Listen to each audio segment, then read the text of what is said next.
What is going on, everybody? Welcome back to TTP Sports.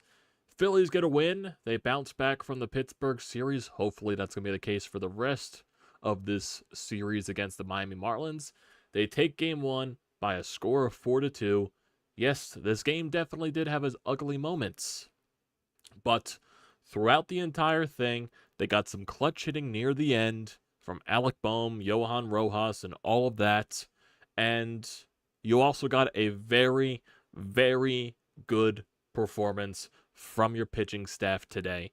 That's from Taijuan Walker. After giving up a home run to Soler in the bottom of the first inning, he basically settled in and bounced back for the entire thing. Especially when he did not have his fastball velocity.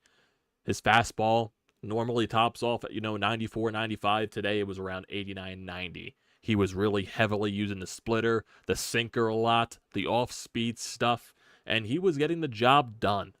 Taijuan Walker battled through the entire thing, showed some guts, showed some, brass balls down there, and he managed to put this Phillies team in a position to succeed, keeping it only a 2-run deficit for the offense to finally wake up, because throughout this entire thing, the offense, they were just due. Edward Cabrera was terrible on the mound, yet he gets off scot-free because the Phillies couldn't take advantage of the many free passes that he was allowing. Cabrera only went 3 innings in this game, and he threw 76 pitches. He only threw 37 strikes. That's not good. That is not good. He walked 6 people.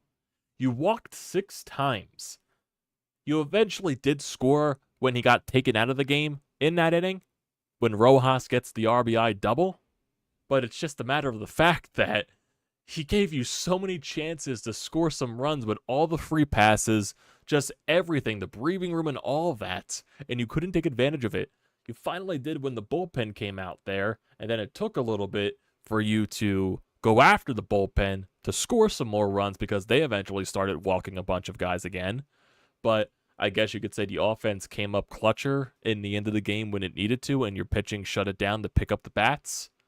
But it still needs to be better. Offensively, the pitching for the Marlins is only going to get better in this series, starting pitching-wise, because you're still facing against Alcantara tomorrow, I believe. You're facing Garrett on Wednesday. You do get a little bit easier with Johnny Cueto because he's not the same Johnny Cueto that he used to be. He's old. He's, done his time through this league. But still, it's going to be a tough pitching matchup regardless. And they're most likely going to heavily rely on their starters the next couple of days because they had to use a lot of arms out of the bullpen today. So that's definitely going to be something. And especially for the Phillies. When you go into extras yesterday, you use a lot of pitchers because you don't use Christopher Sanchez more than 5 innings. It's probably going to put some strain on your bullpen for this series because you had to use 3 arms. You used Strom today for 15 pitches. Hoffman pitched 8, so he should be available tomorrow. And Craig Kimbrell, I believe this is his 2nd day in a row pitching. Even though he only threw 9, he most likely is not going to be available for tomorrow's ball game. You'll have Gregory Soto. You'll most likely have Seranthony Dominguez, maybe Marte and all that stuff. But you won't have Kimbrell, and he's probably the most important piece in that part of the bullpen. So that's going to suck, not having him tomorrow. But overall, you got the win, and that's the most important thing. Build off of it, please. Build off of it, please. The trade deadline is tomorrow. Dave Dombrowski is most likely going to make a move, regardless of what it's going to be. Find a way to build off this, please. Just please. And we also did see, some other trades today. We saw Mark Canha getting traded to the Milwaukee Brewers. We saw a couple of other things. There's still a lot of trades that can happen, and there's a lot of trades that are going to happen because there's a lot of talks about Justin Verlander, where he's going to be ending up, a lot of noise surrounding Houston, a possible reunion there. The Dodgers are also going to be in the mix. And in terms of the Phillies, it's basically who is it going to be out of these outfielders that are left, right-handed batting-wise. Teoscar Hernandez is a name out there. Adam Duvall is a name out there. I know Tommy Pham is still in the mix, but I doubt the Phillies are going to go get him and trade with the Mets and give up something for him. I doubt that's going to be the case.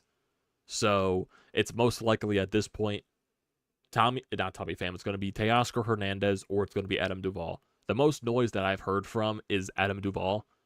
What I've heard is Bailey Falter and maybe a minor prospect, and that's basically it to get Duvall over here. And I wouldn't mind that one bit. I know he has his injury concerns, but he can play a good glove in there in the outfield. A very reliable arm out there. And then he can also, when he goes on a tear, he can hit bombs, and he can hit a plenty of bombs. We saw what he did a couple of years ago with the Atlanta Braves and the Marlins, going through that entire run with them, so that would be nice to see. Teoscar Hernandez would be another story because that is a definite power bat from the right side, but once again, he does kind of fit the mold of the lineup where he doesn't walk a ton and he strikes out a lot. He leads the league in strikeouts, but he hits with runners in scoring position, and he also hits for power, so that's also the one thing that really is concerning there, is the fact that he strikes out a ton, and that's not going to bode well for Phillies fans. I'm not sure what his glove is like in the outfield, but that's something we're just going to have to focus on a later time. So that, I have no idea there. So, overall, I'm not sure what Dave Dombrowski's going to do. Most likely he's going to get another bullpen arm, I would assume, for the back end, because you're definitely missing Jose Alvarado. That's definitely a miss back there, especially when you can't use him and you have to go to guys like Matt Strahm in the 7th and the 8th inning to really give people heart attacks. Yujir Marte and all these high leverage situations. You're really missing guys like Alvarado, and I'm assuming Dave Dombrowski is going to go out there and get another arm for the back end because it's desperately needed, because Sir Anthony Dominguez is not the same guy that he was last year. With all the injuries, it's just, throwing away his funk at this point that he had. The spark that he had before going into the injured list again. So that's definitely something that's going to need to be addressed. And does he go for someone else just to supplement the bench? Just to get another bat there, another glove there, something that you need? I'm sure he's going to go through all of this stuff. He's going to make a trade. He's not going to go through this deadline not doing anything. So I'm sure he's just waiting his pieces. He's waiting the market out, basically. And I was never expecting Dave Dombrowski to make a gigantic splash. I just don't think that's what he's going to do, because once the Phillies don't have that deep of a prospect system to where he can go out and make a gigantic splash for a big-name player. That's just not what the Phillies have right now in the system. They're eventually going to build to it, because that's what Dave Dombrowski has been doing in his years, and, in Preston Mattingly, trying to revamp this entire thing. So I'm not sure what he's going to do. All I can tell you is it's either going to be Teoscar Hernandez or Adam Duvall and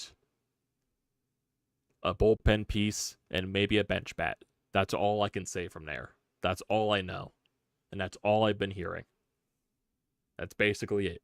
And I really haven't seen anything else trade market-wise, because it's weird, too, because you're not hearing much from the Phillies' perspective. You're just hearing from all these other, MLB insiders and all that stuff, like Heyman and all that. You haven't really heard anything from Phillies people like Corey Seidman, Matt Gelb, and all that. Really, one thing that we are missing from the Phillies insider perspective is Jim Salisbury, because when Jim Salisbury tweeted something out, trade-wise, signing-wise, there was some heat surrounding that, because Jim Salisbury was the guy to go to for Phillies insiders, and now they really don't have that specific person. The Phillies have a bunch of insiders, but they really don't have that one set guy that can be that, when they say something, there's some smoke surrounding it.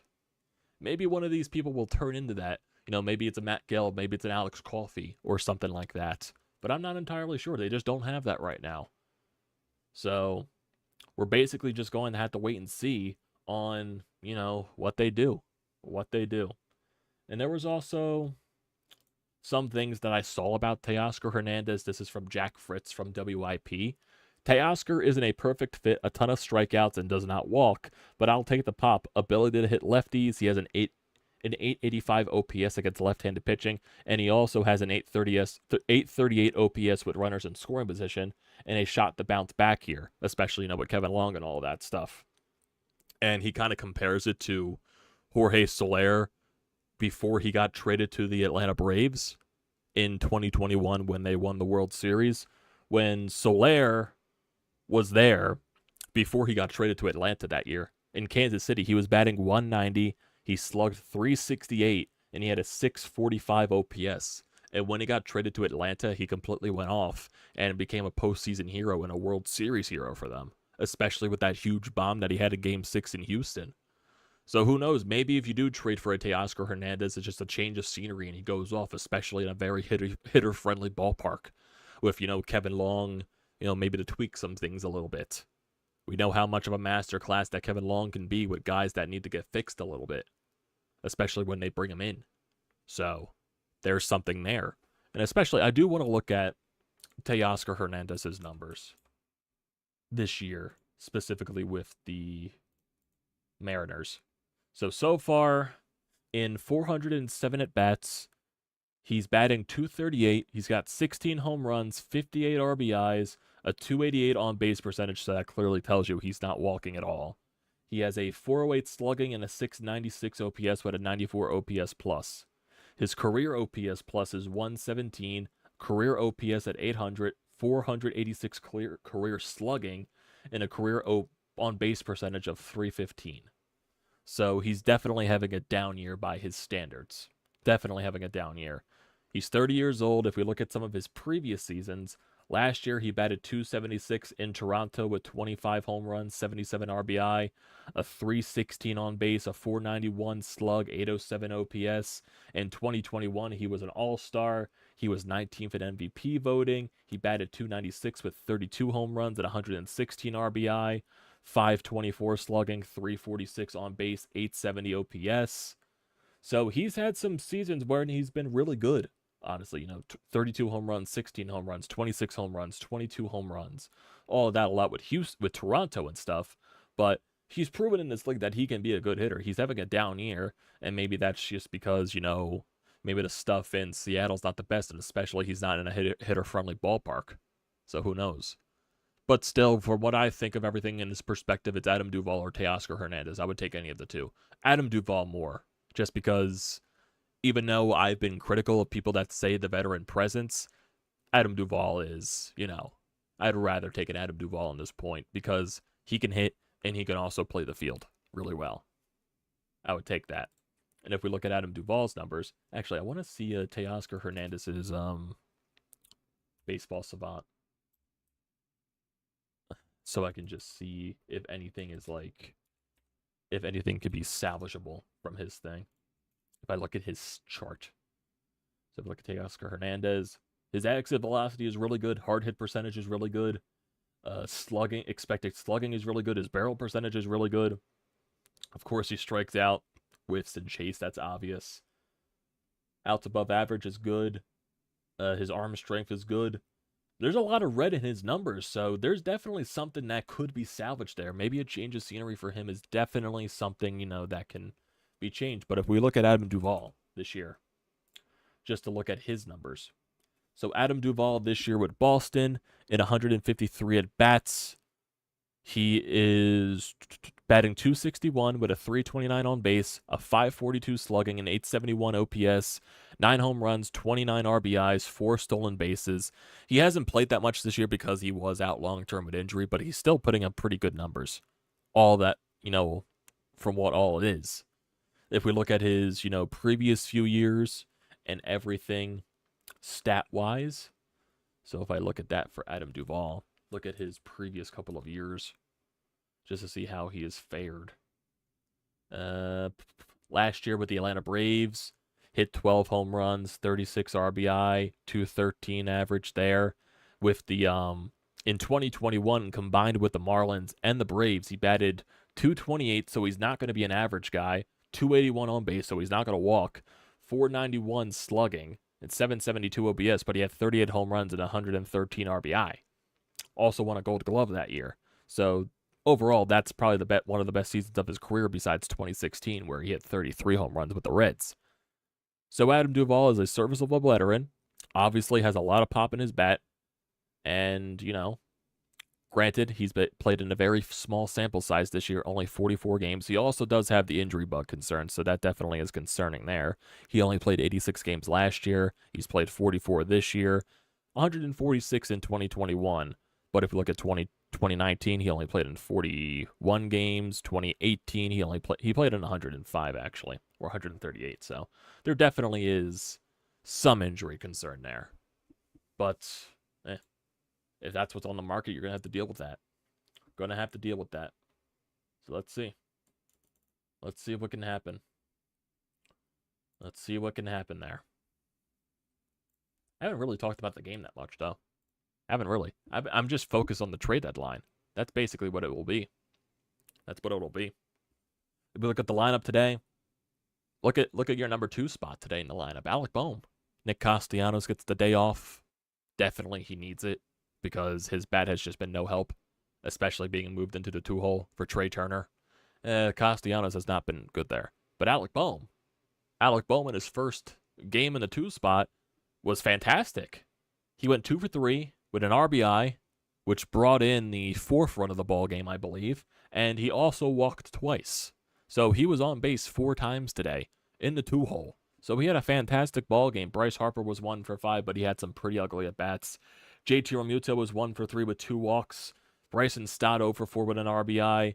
Trey Turner, he was 1 for 4. Brandon Marsh 0 for 2 with 2 walks. Jake Cave 0 for 3, but he also had a nice sacrifice bunt. And Johan Rojas with a little bit of clutch hitting. He was 1 for 3 with a 2-run double in this game to get the Phillies on the board and tie the ball game up. So that was nice to see. Pitching-wise, Taijuan Walker, 6 2/3 innings, 6 hits, 2 earned runs, 2 walks, 4 strikeouts. Like I said, he did not have his velocity today. He really heavily relied on the off-speed stuff, the splitter, the sinker, and everything else, not the fastball. And he was pretty damn good. He was pretty damn good, all things considered. After giving up that 2-run shot in the first, he really bounced back, he really settled down, and he put this team in a position to succeed. And that's all you can ask for. And once again, Taijuan Walker gets another win on the season. He has 12. And I believe, if you look at the stats here, Taijuan Walker leads all of baseball in wins. That's shocking, in my honest opinion. Because if you look at the wins list, Taijuan Walker now leads it with 12. And then there's a whole somewhat tie for second place with 11. That's odd. I did not expect that from Taijuan Walker, but every time he pitches, the Phillies go out there and win. They hit for him. They win for him. So there's something that's cooking there. Definitely is. Definitely there's something that's cooking there. I don't know what it is, but it's something. But it's definitely something. He definitely shut down this Marlins lineup, though. The top of the lineup definitely was what killed you the most, especially Rhys with 3 hits in this game. He's batting .381. Jesus Christ. Jorge Soler with a 2-run shot. He also went 2 for 4 in this game. So Soler's always going to be that power threat. De La Cruz, he only had a walk. Jazz, 1 for 3 with a walk. Cooper, 0 for 3. Birdie, 0 for 4. Their bottom part of the lineup was not able to do stuff, so that was nice to see. Cabrera was terrible, though. You should have scored way more on Cabrera, in my honest opinion. He got completely lucky today. Walking 6 guys, and he only allowed 2 runs. He threw 37 strikes. How do you do that and only allow 2 runs? That shows you how much this offense is struggling in totality. But hey, you got yourself a nice, important win against the Marlins, especially with this series. Very important. Very, very, very important. And if we're looking at the San Francisco Giants, they're playing the Arizona Diamondbacks, so really, regardless of who wins in those games, that's not really going to help you much because both of those teams are in the wildcard chase, so it's not really helping you much there in that regard. So if we look at the wildcard standings after this game, because I believe after yesterday, the series loss to Pittsburgh, you were a half game behind the Marlins for the wildcard spot. Now you're in the second wildcard spot. You're a half game above on the Brewers and a half game above on the Marlins. I guess you should be asking for the Giants to win because you don't want the Diamondbacks coming back into the wildcard spot. I have no idea, honestly. I have no idea. I personally do not know. But you got to keep winning the games that are in front of you. That's all you can do. That is all you can do at this point. You're back in second place in the NL East. 11 games behind the Braves. Jesus Christ. Jesus Christ. That NL West is very close. The Giants are 2 games behind the Dodgers for first place. The Diamondbacks are 4 games behind. The Padres are starting to creep up on the wild card, but at the end of the day, what they ever do with the trade deadline, I know there's a lot of rumors surrounding Josh Hader and Blake Snell. So whatever happens there, happens there. The Mets, they're in free fall at this point. They're 5 games below 500. They're trading off all their pieces. Max Scherzer, Canna. Eventually, it's going to be Verlander that's going to be traded at this point. So they're done, basically. The Washington Nationals, Lane Thomas is still a guy that could be traded. They're going to want a lot for him, but he's still a guy that could be traded. And he also could be on the Phillies' radar because he's an outfielder that bats right-handed. So that's definitely something there. But in terms of other things, the Rangers, they're clearly going all in. If you saw the Guardians, they actually flipped, what was it, Noah Syndergaard for Amed Rosario or something like that, I believe. I think that was the trade. And Noah Syndergaard, he pitched against the Astros tonight, and I believe he went like 5 innings, allowed 1 earned run. He didn't get any, he had like 2 swings and misses all night, and he somehow only allowed 1 run. There was so much hard contact allowed by Syndergaard in tonight's game, and somehow they were all outs. I don't know. I just don't know with Syndergaard. There's nothing to explain there. There's nothing to comprehend. It's weird. It is so weird. What else is there? I don't think there's, right now there's still nothing in terms of,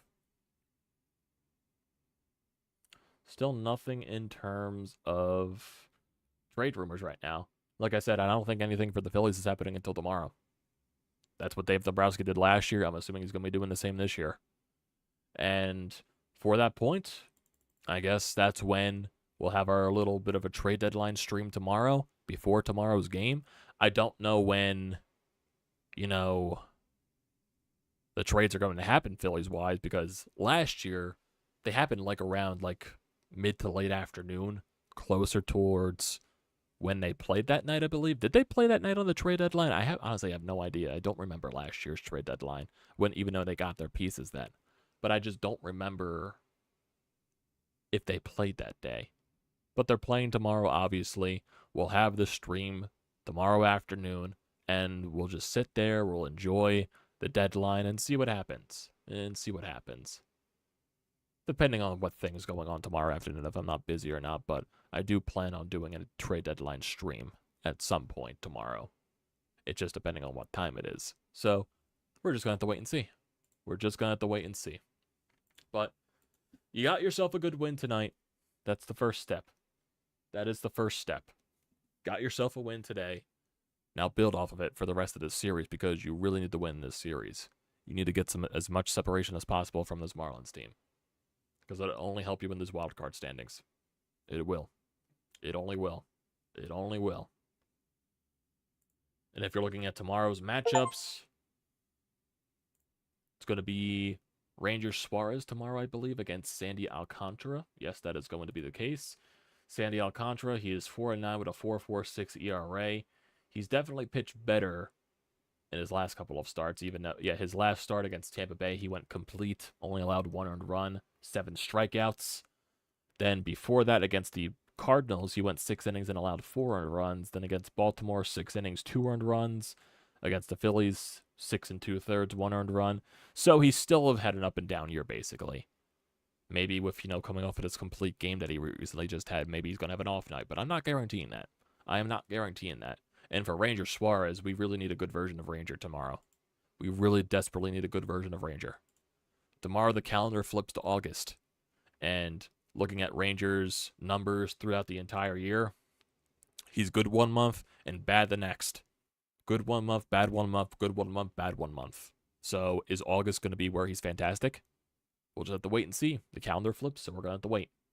He had a 6.11 ERA in the month of July.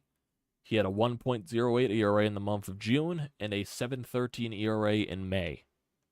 So is he going to have a sub-2 ERA in August? We'll have to wait and see tomorrow. We'll have to wait and see. Definitely need a good version of Ranger. Then you're going to have Zack Wheeler on Wednesday against Garrett. And then you're going to have Aaron Nola Thursday afternoon against Johnny Cueto. Going to have to win. You got to win the series. That's what you got to do.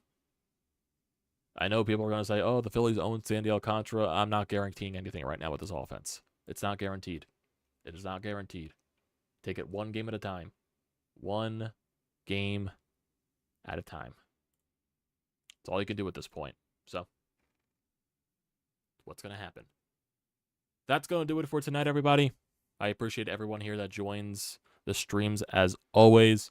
I would get to the live feed, but I am going to be busy tonight, so I got to hop off and do some stuff and do some editing and all that. So I apologize for not getting to you guys in the live feed, but I'll definitely get to you guys tomorrow. We can talk all day and all that stuff about the trade deadline.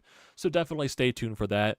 You'll when the stream pops up in your subscription feed, that's the time it's going to be most likely.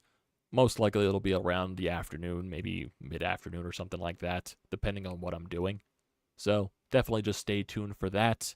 And we'll have a good time tomorrow afternoon before the game, and we'll talk trade deadline. See what happens with the Phillies. But for now, don't forget to leave a comment in the comment section down below. Don't forget to drop a like. Don't forget to hit that subscribe button. It does me a great deal of service. Just surpassed 800. I appreciate everyone for doing that. And let's, keep growing this thing, get it to 900, then we're closer to 1,000. And also, use the code TTPSPORTS, $20 off your first purchase at SeatGeek. Great deal. Don't pass it up. Thank you once again, everyone, for joining tonight. I'll see you tomorrow.